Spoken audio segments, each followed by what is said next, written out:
La princesse solitaire.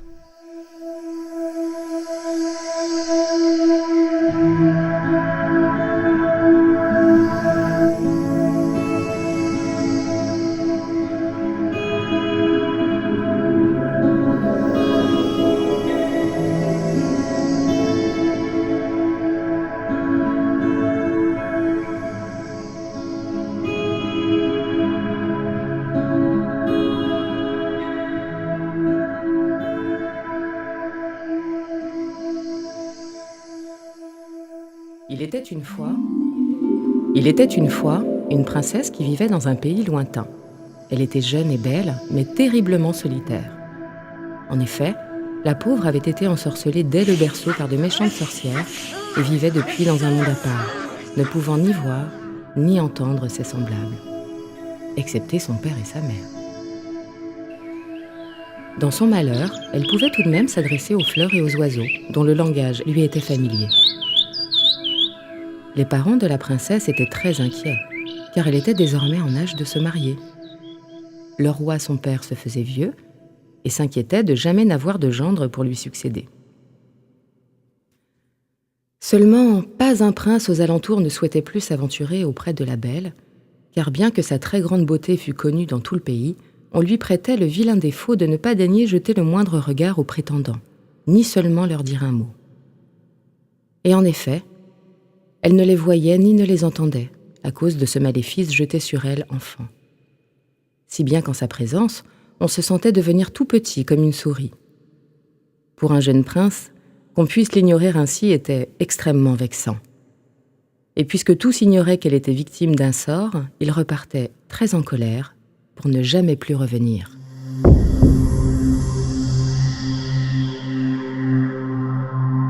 Le roi, désœuvré, décida donc d'ouvrir ses portes non plus seulement au prince, mais à tous les hommes du royaume, et fit proclamer dans tout le pays que celui qui parviendrait à se rendre visible aux yeux de sa fille gagnerait sa main et les clés du royaume. Il accordait à l'aventurier une journée, pas plus. Mais si, à la fin de celle-ci, la princesse demeurait aveugle au charme du prétendant, il devait périr, tout simplement.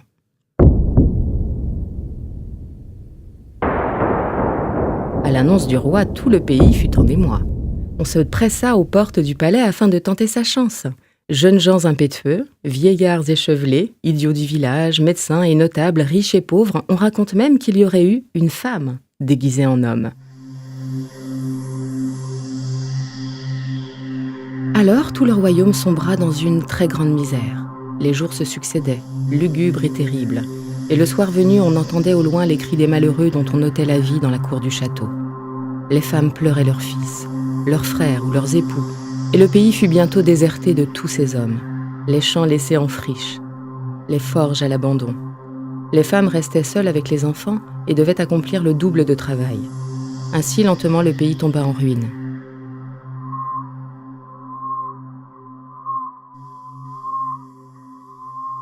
Pendant ce temps, très loin, dans un autre royaume, vivait un jeune prince orphelin. Ses parents venaient de mourir suite à une épidémie de peste ravageant tout le pays. Il ne restait plus âme qui vive à des kilomètres à la ronde. Aussi, un jour, triste et affaibli, il décida d'enfourcher son cheval pour s'en aller au hasard des contrées lointaines, jusqu'à pénétrer dans le royaume de la princesse solitaire. Un soir, il descendit de son beau et fidèle cheval et poussa la porte d'une auberge à l'orée d'un bois. On lui servit un bon repas, mais tout en mangeant, il remarqua l'étrange absence des hommes. S'adressant alors à l'aubergiste, il demanda où se trouvaient leurs maris et leurs frères. À sa question, l'aubergiste tomba en sanglots, ému par ce jeune homme qui lui rappelait son cher fils disparu dans les douves du château, et lui raconta la triste histoire de la princesse solitaire et de ses morts. Le jeune prince, touché par son récit, tenta de la consoler avec des paroles douces et réconfortantes. Mais au fond de lui, il savait bien que rien ne pourrait jamais soulager le cœur de cette malheureuse, ni celui de toutes celles qui l'entouraient.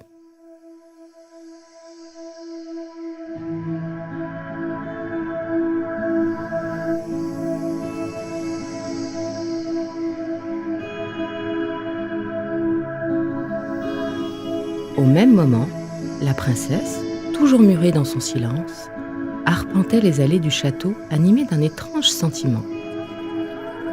Elle croyait entendre une sorte de chuchotement dans le creux de son oreille. Mais elle n'en était pas certaine. Lorsqu'elle regardait autour d'elle, il n'y avait pas âme qui vive, si ce n'est au loin les silhouettes de ses parents. Il s'agissait en fait des courtisans qui tentaient désespérément leur chance en lui contant poèmes et aventures. Les pauvres allaient périr le soir même sans qu'elle le sache jamais.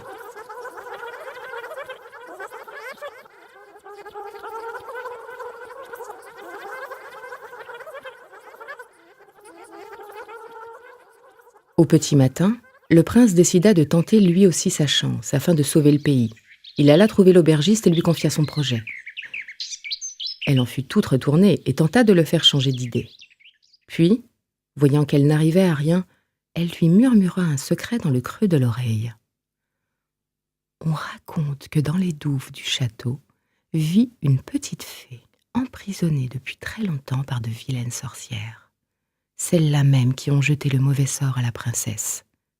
Si tu la trouves et que tu la libères, il n'est pas impossible que pour te remercier, elle t'aide dans sa difficile entreprise.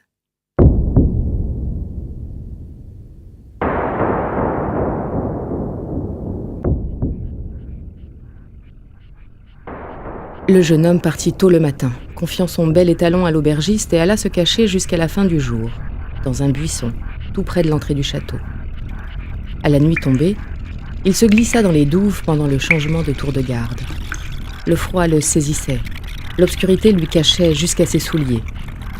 Et alors qu'il manquait de glisser à chaque pas, se retenant tant bien que mal au mur suintant et glacé, il sentit la roche frémir sous ses doigts et lui murmurer dans un souffle tiède.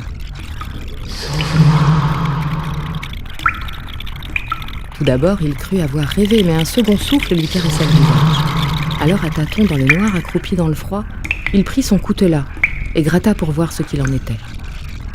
Il gratta longtemps le contour de la roche. Elle commençait à bouger. Au petit matin, il parvint enfin à déceler la pierre. Une lueur se mit soudain à briller. C'était une jolie petite fée qui battait des ailes d'impatience. « Oh, joli prince, j'étais murée dans ces douves depuis 20 longues années.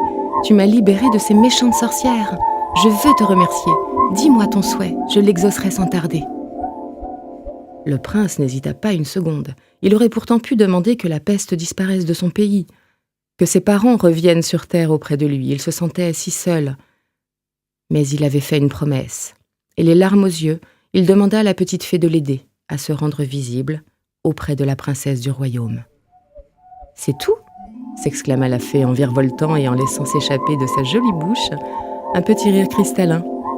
« Rien de plus facile. Il te suffira, lorsque tu seras près d'elle, de... » Et elle se pencha et chuchota pour que nul, pas même les rats qui couraient par là, n'entendent son secret.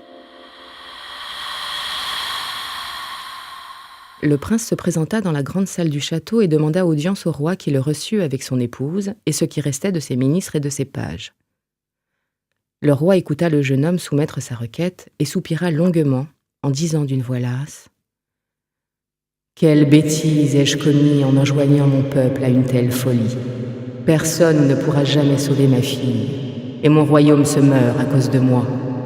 Jeune fou plein de vie et de fougue, dois-je te laisser aller à une mort certaine et attendre la mienne ? » Le prince, les larmes aux yeux, lui répondit : « Ayez confiance, mon roi. Bientôt vous retrouverez le sourire. » La reine regarda le jeune homme et fit signe à son mari. « Allons, mon époux. Laissons ce jeune homme tenter sa chance. Quelque chose chez lui me touche et me donne à nouveau l'espoir. » « Comme bon vous semblera, ma reine, mais après celui-ci, il faudra nous résoudre et attendre notre fin. » Il fut conduit sans plus tarder dans la cour du château. Là, des fleurs aux 1000 couleurs embaumaient l'air tiède. On sentait l'aube de l'été, la promesse d'un jour nouveau. Tout près, assise sur un banc, attendait la princesse.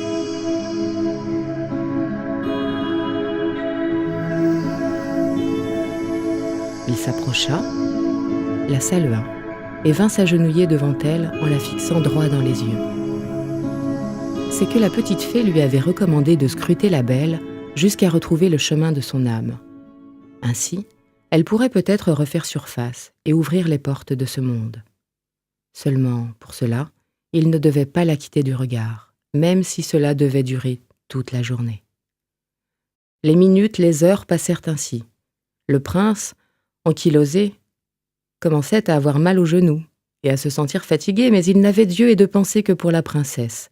Et à dire vrai, plus il la regardait, plus il la trouvait belle.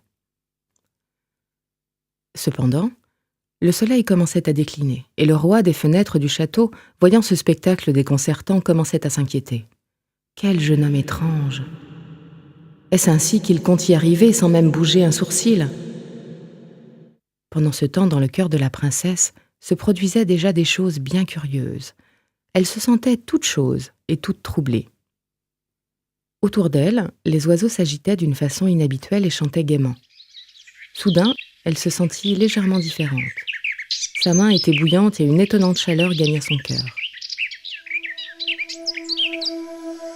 À cet instant, elle ferma les yeux, au bord de défaillir. Mais quelle ne fut sa surprise en les rouvrant, de voir, agenouillé à ses pieds, un beau prince qui la fixait avec amour en lui tenant la main. Elle en fut toute chavirée et tomba dans les bras du jeune prince émerveillé. Le roi et la reine, voyant cela, se précipitèrent dans la cour du château et, pleurant de joie, embrassèrent les jeunes gens. Tout le monde était heureux, lorsque soudain on entendit un terrible vacarme. Ils se retournèrent et virent sortir des douves du château, bel et bien vivants, tous les malheureux qui avaient tenté leur chance et échoué dans leur mission. C'était la jolie petite fée qui les avait ramenés du pays des morts. Dès le lendemain, on fit une grande fête pour les noces du prince et de la princesse, qui ne se quittaient plus du regard tant ils étaient éperdus d'amour l'un pour l'autre. Et savez-vous qui arriva juste à temps pour voir les fiancés échanger leurs vœux? Le père et la mère du prince, suivis de leurs gens, car eux aussi avaient été ramenés à la vie et conviés par la petite fée à la cérémonie.